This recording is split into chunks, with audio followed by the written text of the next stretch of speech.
Sesudah semuanya itu terjadilah bahwa juru minuman Raja Mesir dan juru rotinya membuat kesalahan terhadap tuannya, Raja Mesir itu. Maka murkalah Fir'aun kepada kedua pegawai istananya, kepala juru minuman dan kepala juru roti itu.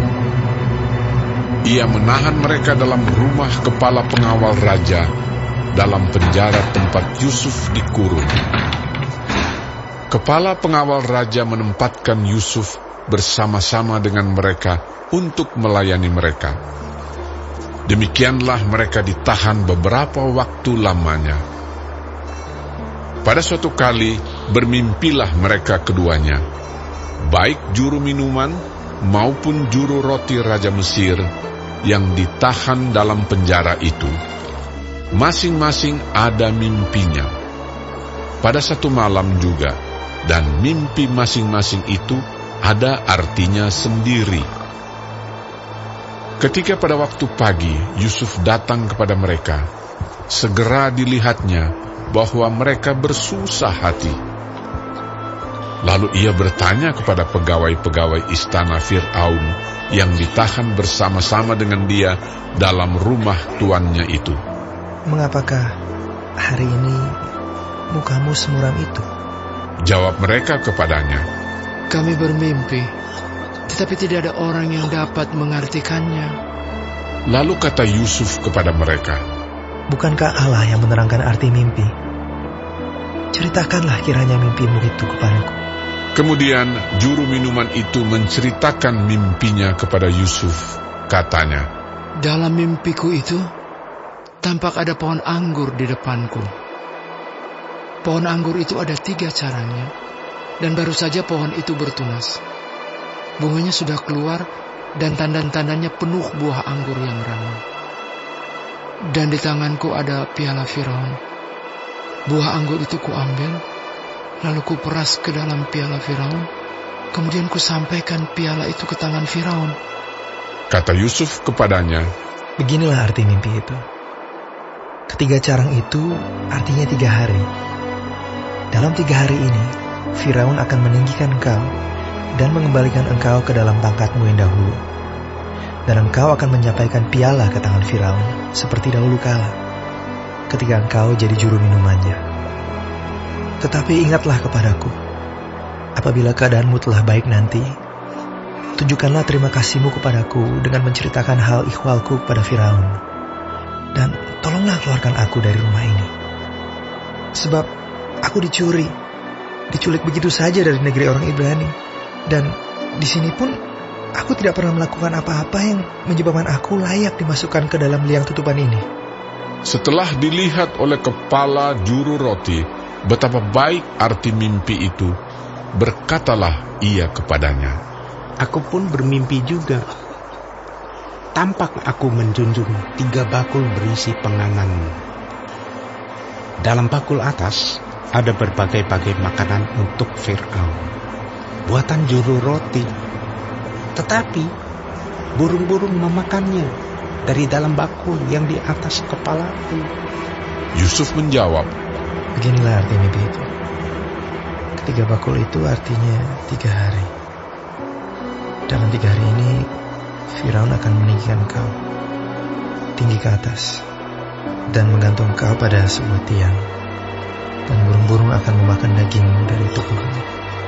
Dan terjadilah pada hari ketiga, hari kelahiran Fir'aun, maka Fir'aun mengadakan perjamuan untuk semua pegawainya. Ia meninggikan kepala juru minuman dan kepala juru roti itu di tengah-tengah para pegawainya. Kepala juru minuman itu dikembalikannya ke dalam jabatannya, sehingga ia menyampaikan pula piala ke tangan Fir'aun. Tetapi kepala juru roti itu digantungnya, seperti yang ditakdirkan Yusuf kepada mereka. Tetapi Yusuf tidaklah diingat oleh kepala juru minuman itu, melainkan dilupakannya. Setelah lewat 2 tahun lamanya, bermimpilah Fir'aun bahwa ia berdiri di tepi sungai Nil. Tampaklah dari sungai Nil itu keluar 7 ekor lembu yang indah bangunnya dan gemuk badannya, lalu memakan rumput yang di tepi sungai itu. Kemudian tampaklah juga 7 ekor lembu yang lain yang keluar dari dalam sungai Nil itu, buruk bangunnya dan kurus badannya, lalu berdiri di samping lembu-lembu yang tadi di tepi sungai itu. Lembu-lembu yang buruk bangunnya dan kurus badannya itu memakan ke-7 ekor lembu yang indah bangunnya dan gemuk itu. Lalu terjagalah Fir'aun. Setelah itu tertidur pulalah ia dan bermimpi kedua kalinya. Tampak timbul dari satu tangkai 7 bulir gandum yang bernas dan baik. Tetapi kemudian tampaklah juga tumbuh 7 bulir gandum yang kurus dan layu oleh angin timur. Bulir yang kurus itu menelan ke-7 bulir yang bernas dan berisi tadi. Lalu terjagalah Fir'aun. Agaknya ia bermimpi. Pada waktu pagi, gelisahlah hatinya. Lalu disuruhnyalah memanggil semua ahli dan semua orang berilmu di Mesir. Fir'aun menceritakan mimpinya kepada mereka, tetapi seorang pun tidak ada yang dapat mengartikannya kepadanya. Lalu berkatalah kepala juru minuman kepada Fir'aun, Hari ini aku merasa perlu menyebutkan kesalahanku yang dahulu.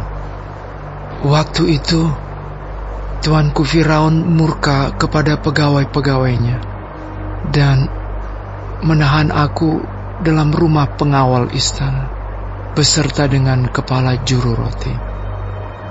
Pada Sabtu malam juga kami bermimpi. Aku dan kepala juru roti itu masing-masing mempunyai mimpi dengan artinya sendiri. Bersama-sama dengan kami ada di sana seorang muda Ibrani, hamba kepala pengawal istana itu. Kami menceritakan mimpi kami kepadanya, lalu diartikannya kepada kami mimpi kami masing-masing. Dan seperti yang diartikannya itu kepada kami, demikianlah pula terjadi. Aku dikembalikan ke dalam pangkatku, dan kepala juru roti itu digantung. Kemudian Fir'aun menyuruh memanggil Yusuf. Segeralah ia dikeluarkan dari tutupan. Ia bercukur dan berganti pakaian, lalu pergi menghadap Fir'aun.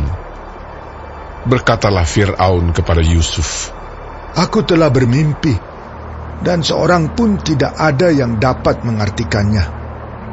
Tetapi telah kudengar tentang engkau. Hanya dengan mendengar mimpi saja, engkau dapat mengartikannya. Yusuf menyahut Fir'aun, Bukan sekali-kali aku, melainkan Allah juga yang akan memberitakan kesejahteraan kepada tuanku Firaun. Lalu berkatalah Fir'aun kepada Yusuf, Dalam mimpiku itu, aku berdiri di tepi sungai Nil. Lalu tampaklah dari sungai Nil itu keluar 7 ekor lembu yang gemuk badannya dan indah bentuknya, dan makan rumput yang di tepi sungai itu. Tetapi kemudian tampaklah juga keluar 7 ekor lembu yang lain, kulit pemalut tulang, sangat buruk bangunnya, dan kurus badannya. Tidak pernah kulihat yang seburuk itu di seluruh tanah Mesir. Lembu yang kurus dan buruk itu memakan ke-7 ekor lembu gemuk yang mula-mula. Lembu-lembu ini masuk ke dalam perutnya. Tetapi walaupun telah masuk ke dalam perutnya, tidaklah kelihatan sedikit pun tandanya. Bangunnya tetap sama buruknya seperti semula. Lalu terjagalah aku. Selanjutnya, dalam mimpiku itu kulihat timbul dari satu tangkai 7 bulir gandum yang berisi dan baik. Tetapi kemudian tampaklah juga tumbuh 7 bulir yang kering. kurus dan layu oleh angin timur. Bulir yang kurus itu memakan ketujuh bulir yang baik tadi. Telah kuceritakan hal ini kepada semua ahli, tetapi seorang pun tidak ada yang dapat menerangkannya kepadaku. Lalu kata Yusuf kepada Fir'aun, kedua mimpi tuanku Firaun itu sama. Allah telah memberitahukan kepada tuanku Firaun apa yang hendak dilakukannya. Ketujuh ekor lembu yang baik itu ialah 7 tahun, dan ketujuh bulir gandum yang baik itu ialah 7 tahun juga. Kedua mimpi itu sama. Ketujuh ekor lembu yang kurus dan buruk, yang keluar kemudian, maksudnya 7 tahun. Demikian pula ketujuh bulir gandum yang hampa dan layu oleh angin timur itu. Maksudnya akan ada 7 tahun kelaparan. Inilah maksud perkataanku ketika aku berkata kepada tuanku Firaun, Allah telah memperlihatkan kepada tuanku Firaun apa yang hendak dilakukannya. Ketahuilah tuanku, akan datang 7 tahun kelimpahan di seluruh tanah Mesir. Kemudian akan timbul 7 tahun kelaparan. Maka akan dilupakan segala kelimpahan itu di tanah Mesir, karena kelaparan itu mengurus keringkan negeri ini. Sesudah itu akan tidak kelihatan lagi bekas-bekas kelimpahan di negeri ini karena kelaparan itu, sebab sangat hebatnya kelaparan itu. Sampai 2 kali mimpi itu diulangi bagi tuanku Firaun, berarti hal itu telah ditetapkan oleh Allah, dan Allah akan segera melakukannya. Oleh sebab itu, baiklah tuanku Firaun mencari seorang yang berakal budi dan bijaksana, dan mengangkatnya menjadi kuasa atas tanah Mesir. Baiklah juga tuanku Firaun berbuat begini, yakni menempatkan penilik-penilik atas negeri ini, dan dalam ke-7 tahun kelimpahan itu memungut 1/5 dari hasil tanah Mesir. Mereka harus mengumpulkan segala bahan makanan dalam tahun-tahun baik yang akan datang ini, dan di bawah kuasa tuanku Firaun menimbun gandum di kota-kota sebagai bahan makanan serta menyimpannya. Demikianlah segala bahan makanan itu menjadi persediaan untuk negeri ini dalam ke-7 tahun kelaparan yang akan terjadi di tanah Mesir, supaya negeri ini jangan binasa karena kelaparan itu.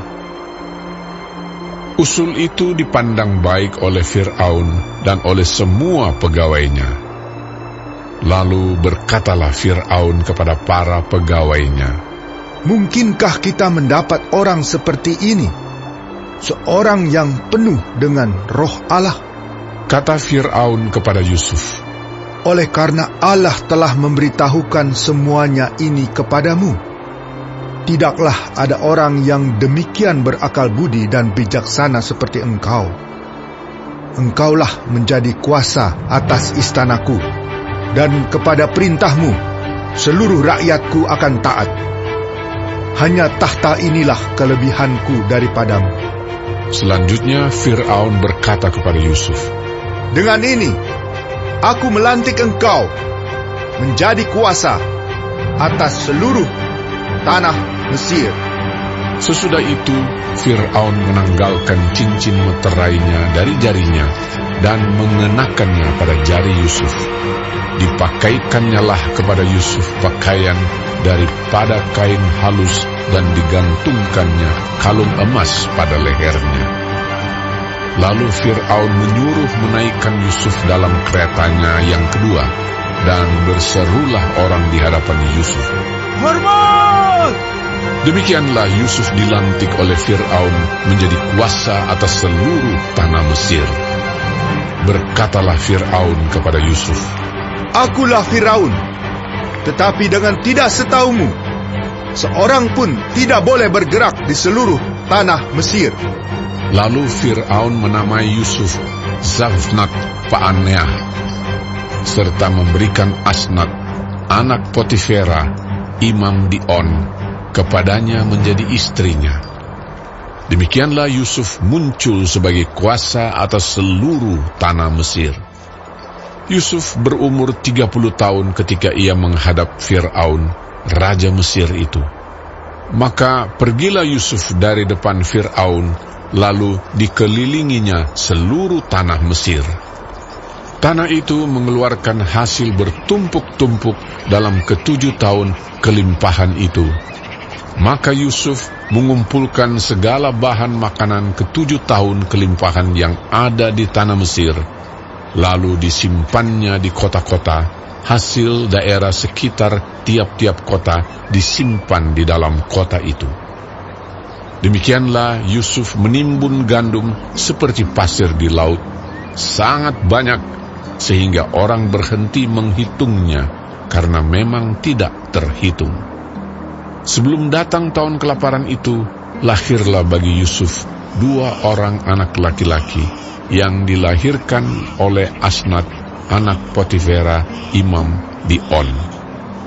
Yusuf memberi nama Manasye kepada anak sulungnya itu, sebab katanya, Allah telah membuat aku lupa sama sekali kepada kesukaranku dan kepada rumah bapakku. Dan kepada anaknya yang kedua diberinya nama Efraim, sebab katanya, Allah membuat aku mendapat anak dalam negeri kesengsaraanku. setelah lewat ke-7 tahun kelimpahan yang ada di tanah Mesir itu, mulailah datang 7 tahun kelaparan, seperti yang telah dikatakan Yusuf. Dalam segala negeri ada kelaparan, tetapi di seluruh negeri Mesir ada roti. Ketika seluruh negeri Mesir menderita kelaparan, dan rakyat berteriak meminta roti kepada Fir'aun, berkatalah Fir'aun kepada semua orang Mesir, Pergilah kepada Yusuf, perbuatlah apa yang akan dikatakannya kepadamu. Kelaparan itu merajalela di seluruh bumi. Maka Yusuf membuka segala lumbung dan menjual gandum kepada orang Mesir, sebab makin hebat kelaparan itu di tanah Mesir. Juga dari seluruh bumi datanglah orang ke Mesir untuk membeli gandum dari Yusuf, sebab hebat kelaparan itu di seluruh bumi.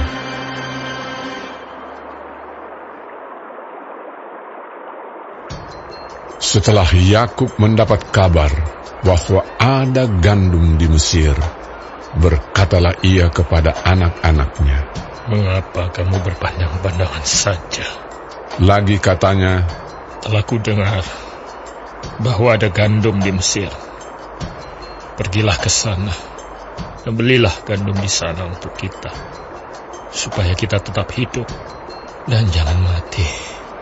Lalu pergilah 10 orang saudara Yusuf untuk membeli gandum di Mesir. Tetapi Yakub tidak membiarkan Benyamin, adik Yusuf, pergi bersama-sama dengan saudara-saudaranya, sebab pikirnya, jangan-jangan ia ditimpa kecelakaan nanti. Jadi di antara orang yang datang membeli gandum, terdapatlah juga anak-anak Israel, sebab ada kelaparan di tanah Kanaan. Sementara itu, Yusuf telah menjadi mangku bumi di negeri itu. Dialah yang menjual gandum kepada seluruh rakyat negeri itu.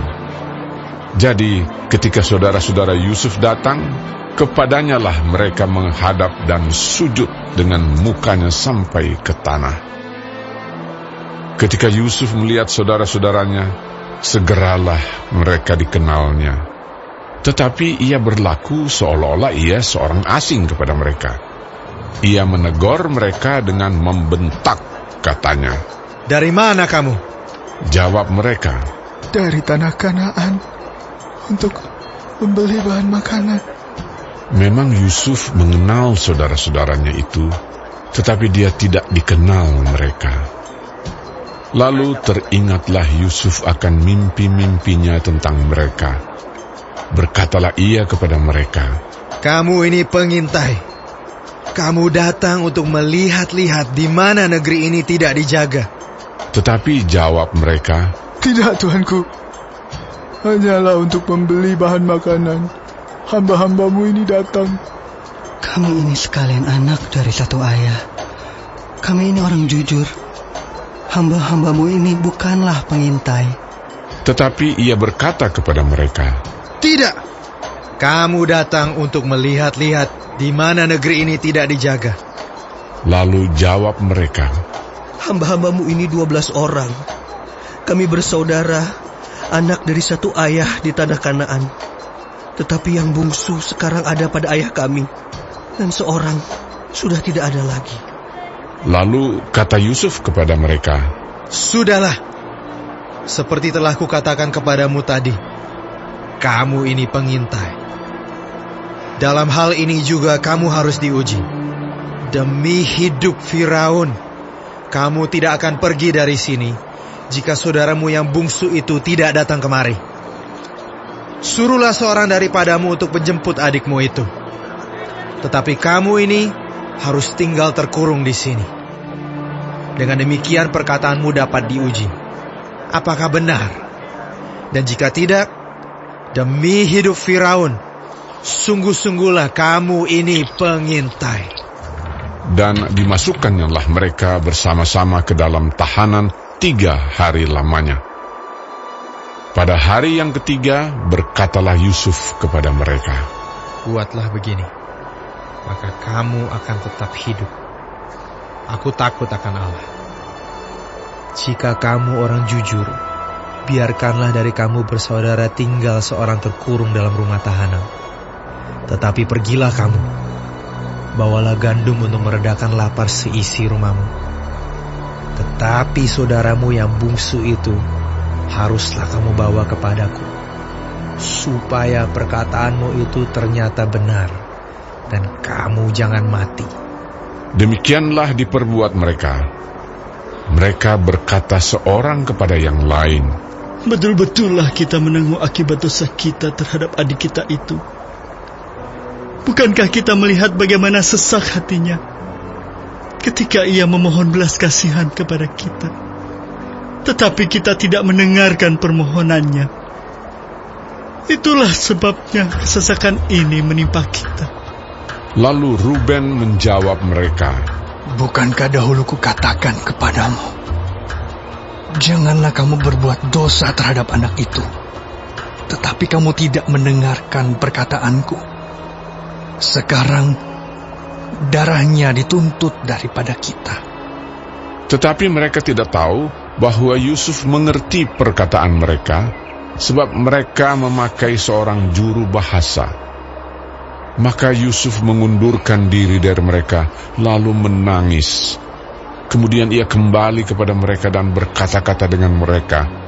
Ia mengambil Simeon dari antara mereka, lalu disuruh belenggu di depan mata mereka. Sesudah itu Yusuf memerintahkan bahwa tempat gandum mereka akan diisi dengan gandum, dan bahwa uang mereka masing-masing akan dikembalikan ke dalam karungnya, serta bekal mereka di jalan akan diberikan kepada mereka. Demikianlah dilakukan orang kepada mereka itu. Sesudah itu mereka pun memuat gandum itu ke atas keledai mereka, lalu berangkat dari situ. Ketika seorang membuka karungnya untuk memberi makan keledainya di tempat bermalam, dilihatnyalah uangnya ada di dalam mulut karungnya. Katanya kepada saudara-saudaranya, Uangku dikembalikan. Lihat, ada dalam karungku. Lalu hati mereka menjadi tawar, dan mereka berpandang-pandangan dengan gemetar, serta berkata, Apakah juga yang diperbuat Allah terhadap kita? Ketika mereka sampai kepada Yakub, ayah mereka, di tanah Kanaan, mereka menceritakan segala sesuatu yang dialaminya. Katanya, Orang itu, yakni yang menjadi tuan atas negeri itu, telah menegur kami dengan membentak dan memperlakukan kami sebagai pengintai negeri itu. Tetapi kata kami kepadanya, kami orang jujur, kami bukan pengintai. Kami 12 orang bersaudara, anak-anak ayah kami. Seorang sudah tidak ada lagi, dan yang bungsu ada sekarang pada ayah kami di tanah Kanaan. Lalu kata orang itu, yakni yang menjadi tuan atas negeri itu kepada kami, dari hal ini aku akan tahu bahwa kamu orang jujur. Dari kamu bersaudara, haruslah kamu tinggalkan seorang padaku. Kemudian bawalah gandum untuk meredakan lapar seisi rumahmu dan pergilah. Lalu bawalah kepadaku saudaramu yang bungsu itu. Maka aku akan tahu bahwa kamu bukan pengintai, tetapi orang jujur. Dan aku akan membalikan saudaramu itu kepadamu. Dan bolehlah kamu menjalani negeri ini dengan bebas. Ketika mereka mengosongkan karungnya, tampaklah ada pundi-pundi uang masing-masing dalam karungnya. Dan ketika mereka beserta ayah mereka melihat pundi-pundi uang itu, ketakutanlah mereka. Dan Yakub, ayah mereka, berkata kepadanya, "Kamu membuat aku kehilangan anak-anakku. Yusuf tidak ada lagi, dan Simeon tidak ada lagi. Sekarang Benyamin pun hendak kamu bawa juga. Aku inilah yang menanggung segala-galanya itu." Lalu berkatalah Ruben kepada ayahnya, Kedua anakku laki-laki boleh engkau bunuh, jika ia tidak kubawa kepadamu. Serahkanlah dia ke dalam tanganku, maka dia akan kubawa kembali kepadamu. tetapi jawabnya, Anakku itu tidak akan pergi ke sana bersama-sama dengan kamu, sebab kakaknya telah mati, dan hanya dialah yang tinggal. Jika dia ditimpa kecelakaan di jalan yang akan kamu tempuh, maka tentulah kamu akan menyebabkan aku yang ubanan ini turun ke dunia orang mati karena duka cita.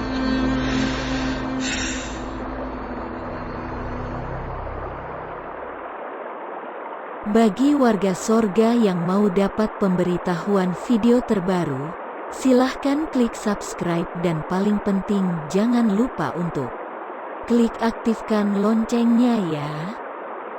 Warga sorga terkasih, tolong bantu beri saya semangat upload video baru dengan kasih like ya. Ayo warga sorga menjadi berkat bagi orang lain dengan membagikan video ini ya. Tuhan Yesus Kristus memberkati kita warga sorga. Amin. Ingat, dalam kitab Filipi 3 ayat 20 tertulis firman Tuhan, karena kewargaan kita adalah di dalam sorga, dan dari situ juga kita menantikan Tuhan Yesus Kristus sebagai Juru Selamat.